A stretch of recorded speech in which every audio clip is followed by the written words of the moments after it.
আশপাশের পরিবেশের মধ্যে কি ছড়িয়ে যায়?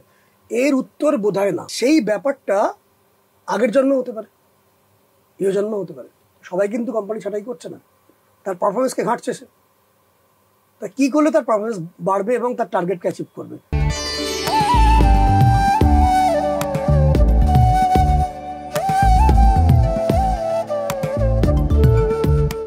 নমস্কার, আপনারা দেখছেন আনন্দবাজার অনলাইন আর রয়েছেন ড্রিম ডেস্টিনি অনুষ্ঠানে। আর আমাদের সঙ্গে এই মুহূর্তে শ্রীমণি ভাস্কর। নমস্কার স্যার। নমস্কার স্যার, অনেক বিষয় নিয়ে তো আলোচনা হয়। যদি আজকে জিজ্ঞেস করি যে দুশ্চিন্তা কেন আসে, এর কি কোনো রকম ব্যাপার স্যাপার নিয়ে আপনি আলোচনা করতে পারেন?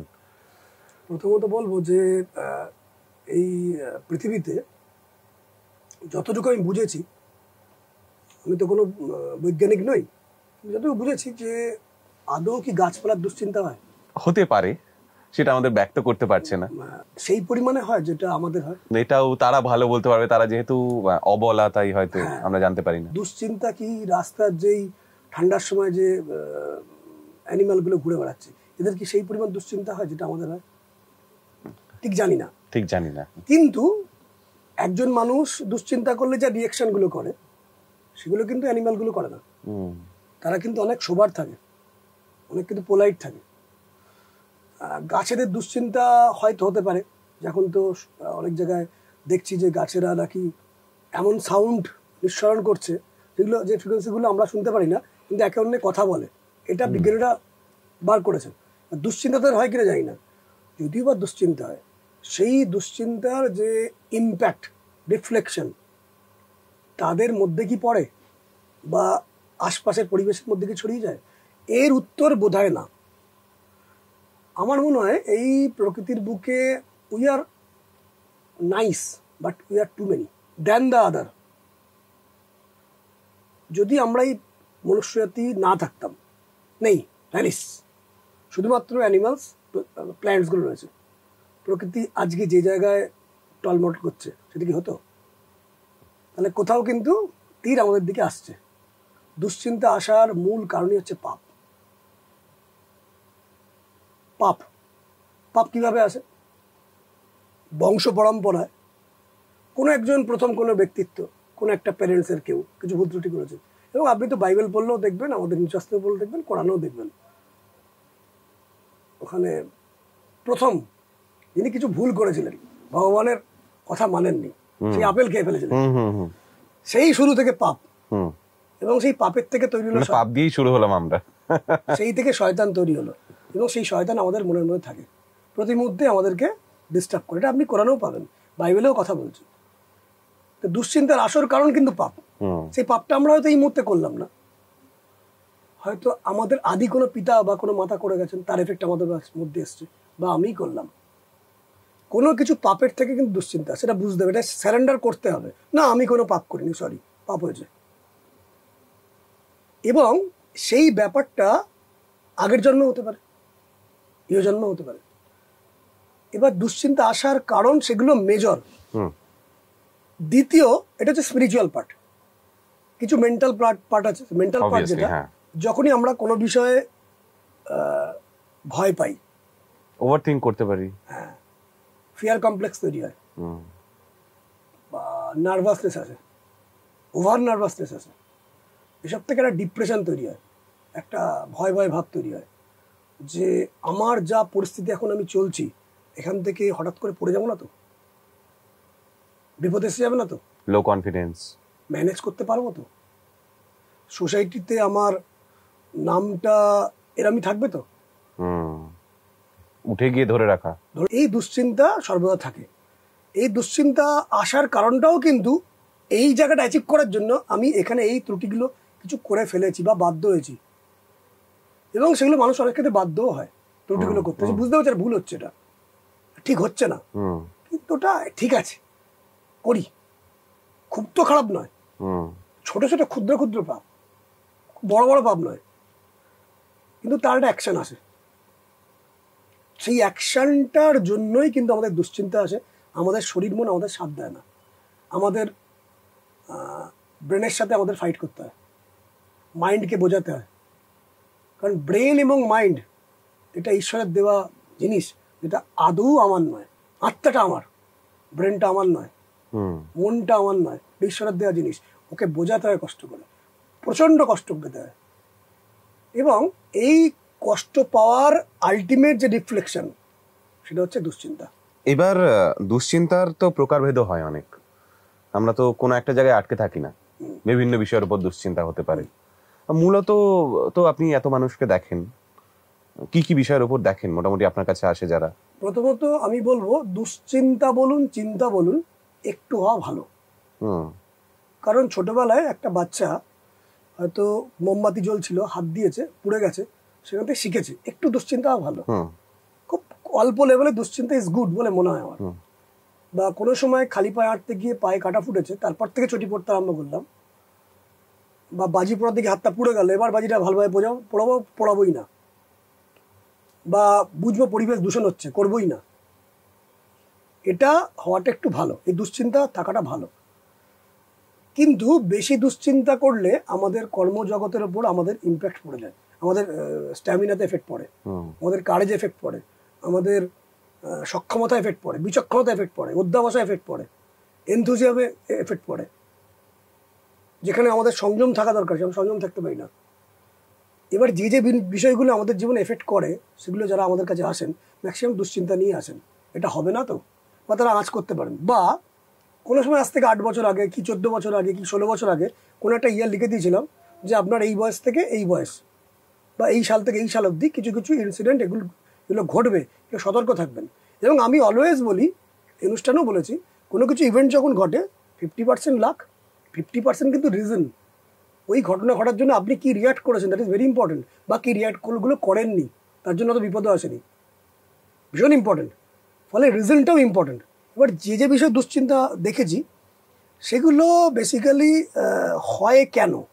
প্রথম কথা, কিছু মানুষ কারোর সাথে কিছু আনহেলদি বিহেভিয়ার করে, কোনো কারণে কেউ কাউকে টর্চার করেছে বা সে টর্চার্ড হয়েছে, কেউ কাউকে হ্যারাসমেন্ট করেছে বা সে হ্যারাসমেন্ট হয়েছে, বা কেউ কোনো জায়গা আপনার করে রাখা সুন্দর জায়গাটা ঘেঁটে দিয়েছে, ঘেঁটে দিয়ে এক্সকিউজ চাইছে।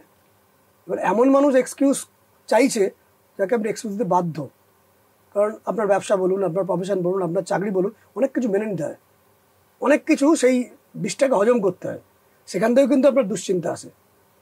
বা এমন ঘটনা ঘটে যে সে প্রচণ্ড ভুল করেছে, আপনার সেই কাজে ক্ষতি আসছে, সে অ্যাপোলজি চাইছে, তাকে আপনাকে রাখতে হবে, তাকে রাখতে গিয়ে আবার দুশ্চিন্তা আসছে, সে আবার ভুলটা করবে না তো, সে ভুল কোনো এক্সপ্লেনেশন দেবে না তো। এতে যখন দুশ্চিন্তাগুলো আসছে, তখন আপনার টাইম, মানি, স্ট্যামিনা, স্ট্রেংথ সমস্ত ড্যামেজ আসছে। এবার কি কি দুশ্চিন্তা আসে আমার কাছে? প্রথম দুশ্চিন্তা যেটা ম্যাক্সিমাম লোক এই সময় করছেন, মানে ধরুন যদি 100টা মানুষ আমাকে অনলাইনে কনসালটেন্সি নেয়, 40টা মানুষ আমাকে ফোন করছেন যে চাকরিতে নড়বড়ে অবস্থা, বা আমি উন্নতি পাচ্ছি না, ইনক্রিমেন্ট পাচ্ছি না। হয়তো নড়বড়ে নয়, আমি ইনক্রিমেন্ট পাচ্ছি না, আমি দীর্ঘ 3 বছর ধরে কোনো ইনক্রিমেন্ট নেই। সরকারি চাকরির মানুষদের আমি খুব এন্টারটেন করি না, আমি চাই না যারা সরকারি চাকরি করছেন তারা আমাকে প্রশ্ন করুন। সরকারি চাকরিতে আমি কি উত্তর দেবো? প্রেডিকশনটা আসবে না। আমি বললাম লাক অ্যান্ড রিজন। সরকারি চাকরিতে খুব কিছু ত্রুটি না করলে চাকরি যাবেই না, রিজনটা ওখানে তো আটকে যাচ্ছে। তাহলে আমার যা কিছু প্রেডিকশন থাকবে বেসরকারির জন্য, সরকারি চাকরির জন্য, যারা সরকারি চাকরিজীবী তাদের জন্য এটা বলছি না আমি, বেসরকারি চাকরিজীবী নেক্সট স্টেপ থাকে চাকরিটা চলে যাবে না তো, কারণ ছাঁটাই হচ্ছে। কিন্তু এখানে একটা ভালো বিষয়, সবাই কিন্তু কোম্পানি ছাঁটাই করছে না, তার পারফরমেন্সকে ঘাঁটছে সে। তা কী করলে তার পারফরমেন্স বাড়বে এবং তার টার্গেটকে অ্যাচিভ করবে, সেই নিয়ে দুশ্চিন্তা। দ্বিতীয় দুশ্চিন্তা, যে আমি বিজনেস দীর্ঘদিন ধরে করছি, কোনো উন্নতিই দেখছি না, একই চলছে, বা শাটডাউন হয়ে গেছে বিজনেস। তৃতীয় দুশ্চিন্তা আমি দেখতে পাচ্ছি, সরকারি বা বেসরকারি বা কোনো মানুষের দ্বারা কোনো সে স্ক্যান্ডালে জড়িয়ে পড়েছে, আটকে গেছে কোনো একটা জায়গায়, তাতে সে হয়তো লিগালি ইনকারেক্ট, মোরালি ইনকারেক্ট, অথবা লিগালি ওকে, মোরালি ওকে, কিন্তু আটকে গেছে। সামাও আলটিমেট রেজাল্টটা হচ্ছে আটকে গেছে। এই নিয়ে আসছে। বাড়িতে স্ত্রীর সাথে প্রচুর ঝগড়া, মানে বাড়িতে ঢুকলেই অশান্তি, পায়ে পা দিয়ে ঝগড়া, ট্রাবল। বা ওয়াইফের সাথে ঝগড়া নেই, ওয়াইফের সাথে মায়ের ঝগড়া, সেই হাজব্যান্ড স্যান্ডউইচ হচ্ছে। বা উল্টোটাও আছে, স্ত্রী প্রচন্ড দুশ্চিন্তার মধ্যে রয়েছে, আমাদের সংসারটা বোধহয় টিকবে না, আর সেপারেশন হয়ে যাবে না তো, হয়তো এসব কিছু নেই, ব্যবসাতে প্রচুর বড় লোন হয়ে গেছে, বা একজন চাকরি করেছে, চাকরি করে দেখেছে আমি এটা মোটামুটি মাস গেলে হয়তো 1.5 লক্ষ থেকে 2 লক্ষ টাকা আমি আর্ন করি, এটা 40,000 টাকা ইএমআই দিয়ে আমি চালাতে পারবো। কোনো কারণে কোম্পানির অবস্থা একটু খারাপ হয়েছে, স্যালারি ড্রপ করেছে, কিভাবে চালাবো, সেকেন্ড ইনকাম কি করব, উপায় নেই, আর পাচ্ছি না, কিভাবে টানবো, তাহলে কি যেটা আমি ফ্ল্যাটটা কিনলাম সেটাকে আমাকে বেঁচে দিতে হবে, এই নিয়ে দুশ্চিন্তা। অন্য উপায় কি রোজগার করা যায়, তার থেকে দুশ্চিন্তা। আর এক ধরনের দুশ্চিন্তা মানুষ করেন যে এতগুলো দুশ্চিন্তার জন্য প্রতিটা মুহূর্তে তার টেনশন, ট্রেন মিস হয়ে যাবে না তো, বাস মিস হয়ে যাবে না তো, ফ্লাইট মিস হয়ে যাবে না তো, ওসিডির মতো ওসিডির মতো হয়ে গেছে। তো এত প্রকারের দুশ্চিন্তা নিয়ে মানুষ আমাদের কাছে আসেন।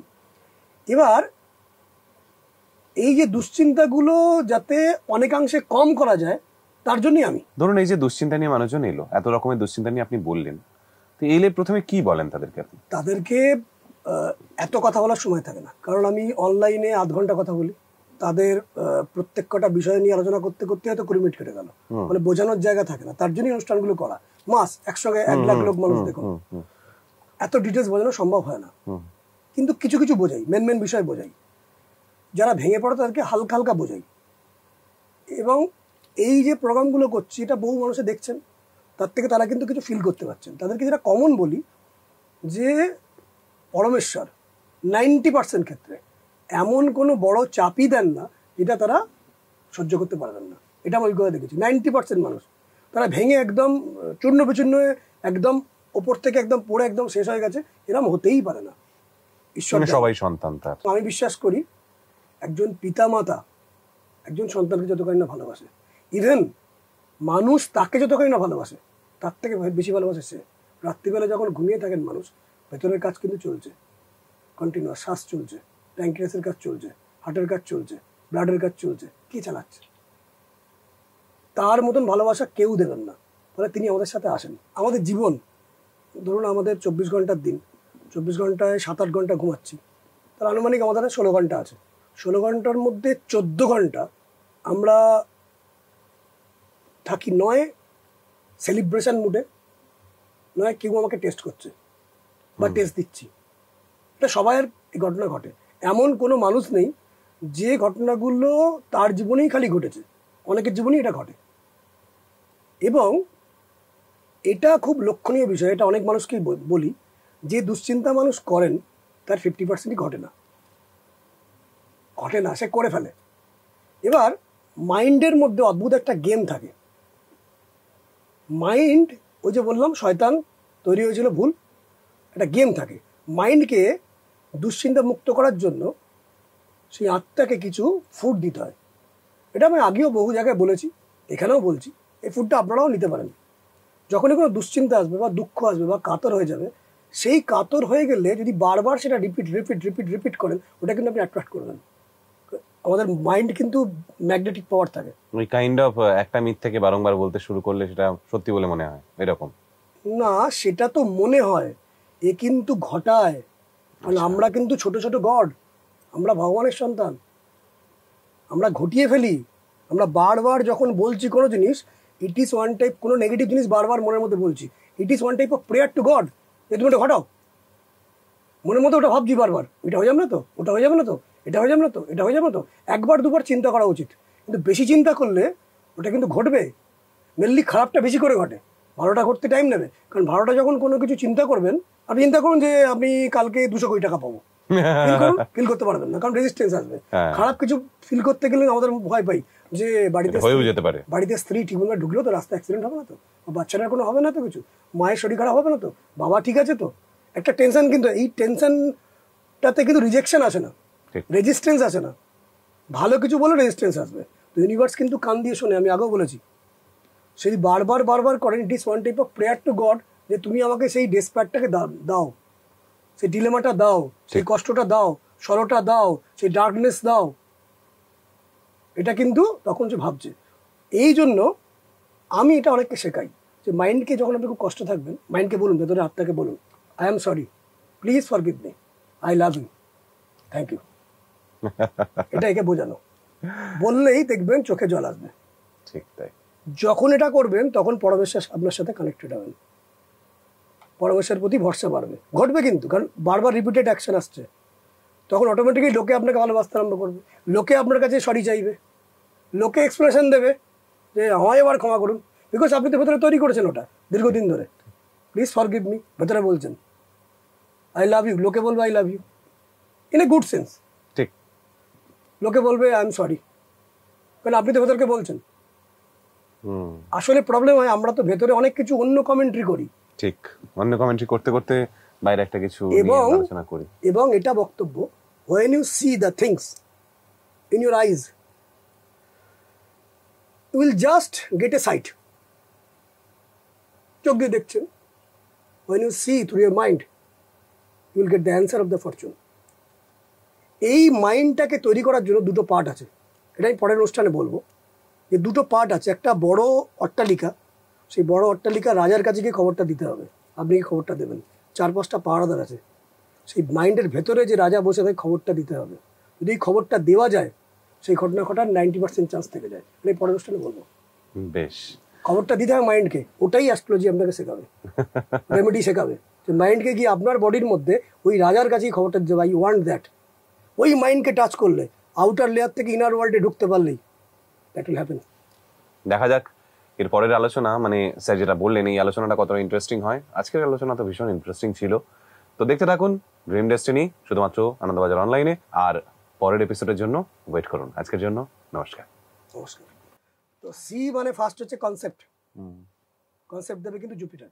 এই মাইন্ডটাকে নিয়ে যাওয়ার প্রক্রিয়া অ্যাস্ট্রোলজির মাধ্যমে হয়, স্ক্যানিং হয়, ফিল্টারিং হয়, অ্যাস্ট্রোলজিক্যাল ফ্রিকোয়েন্সিগুলো তৈরি করা হয়। আমাদের যে বলেছিলাম পুণ্য, কীর্তি, ধ্যান, যজ্ঞ, নাম, স্নান, দ্রব্য, যন্ত্র, ঔষধি বা ওং হ্রাং হ্রিং হ্রং সূর্যায় নমঃ, এটা অনেক হায়ার লেভেলে।